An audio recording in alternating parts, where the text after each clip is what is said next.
ജന്മനാടിന്റെ ഐക്യദാർഢ്യ പ്രഖ്യാപനത്തിനൊപ്പം ചേരാൻ കേരളീയ പൊതുസമൂഹത്തിന്റെ പരിച്ഛേദമായി നിരവധി പേരാണ് കൊടുങ്ങല്ലൂരിലെത്തിയത്. സംസാരിച്ചവരെല്ലാം തുടങ്ങിയത് പലതിൽ നിന്നാണെങ്കിലും പ്രസംഗത്തിന്റെ പൊരുൾ ഒന്നുതന്നെയായിരുന്നു. ഇപ്പോൾ ഒറ്റവഴി ടിക്കറ്റ് നൽകുന്നവർ നാളെ അതിനുമപ്പുറത്തേക്ക് നീങ്ങുമെന്ന് CPM പൊളിറ്റ് ബ്യൂറോ അംഗം MA ബേബി പറഞ്ഞു. അഭിപ്രായ സ്വാതന്ത്ര്യത്തിന്റെ നാവരിയാൻ വേണ്ടി ഇവർ നീട്ടുന്ന ഈ വിഷക്കത്തി പിടിച്ചെടുത്ത് ആ വിഷക്കത്തിയിലെ വിഷം തുടച്ചുകളഞ്ഞ് ഇവരുടെ വിഷപ്പല്ലെടുക്കുക.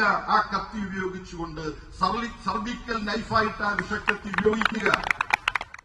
കമലിനോട് പാകിസ്ഥാനിൽ പോകാൻ പറയുന്ന സാഹചര്യത്തിൽ തനിക്ക് ഇസ്രായേലിൽ പോകേണ്ടി വരുമോ എന്നായിരുന്നു സംവിധായകൻ ലാൽ ജോസിന്റെ സംശയം.